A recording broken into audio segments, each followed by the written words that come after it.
Selamat datang di channel YouTube Mutfam. Video kali ini kita akan membahas tentang 4 hikmah indah di balik ibadah kurban. Sebelum ke perinciannya hikmah di balik ibadah kurban, kita bahas dulu apa sejarah dan hukum kurban itu.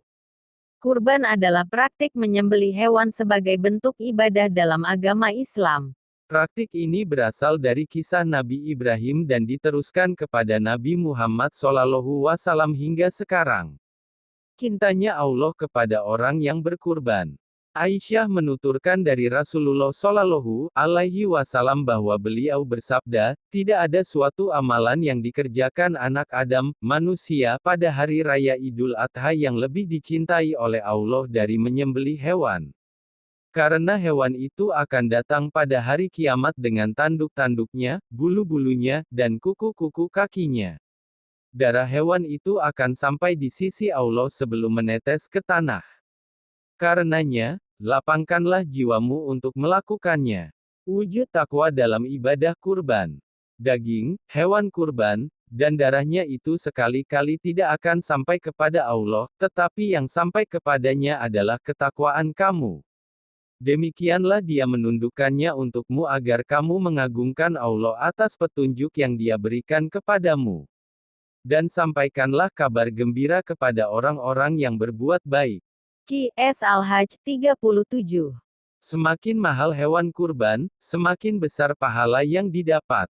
Ibnu Taimiyah sampai berkata, pahala kurban, udiyah, dilihat dari semakin berharganya hewan yang dikurbankan. Fatwa Al-Kubro, 5:384. Semakin berharga hewan kurban yang dipilih, berarti semakin besar pahala. 7 orang calon penumpang. Rasulullah SAW memerintahkan kami patungan pada seekor unta dan sapi. Setiap 7 orang dari kami berserikat dalam 1 ekor. Hari Muslim. Larangan bagi seseorang yang hendak berkurban. Barang siapa yang telah memiliki hewan yang hendak dikurbankan, apabila telah masuk tanggal 1 Zulhijjah, maka janganlah dia memotong sedikit pun bagian dari rambut dan kukunya hingga dia selesai menyembelih.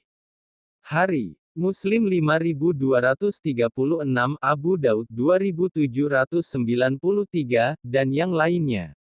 4 hikmah indah di balik ibadah kurban adalah 1. Bersyukur kepada Allah Azza wa Jalla atas nikmat kehidupan yang diberikan. 2. Menghidupkan ajaran Nabi Ibrahim alaihi salam, yang ketika itu Allah perintahkan untuk menyembelih putra tercinta. 3. Agar setiap mukmin ingat akan kesabaran Nabi Ibrahim dan Ismail alaihi salam. 4. Ibadah kurban lebih baik daripada bersedekah dengan uang, yang senilai dengan hewan kurban.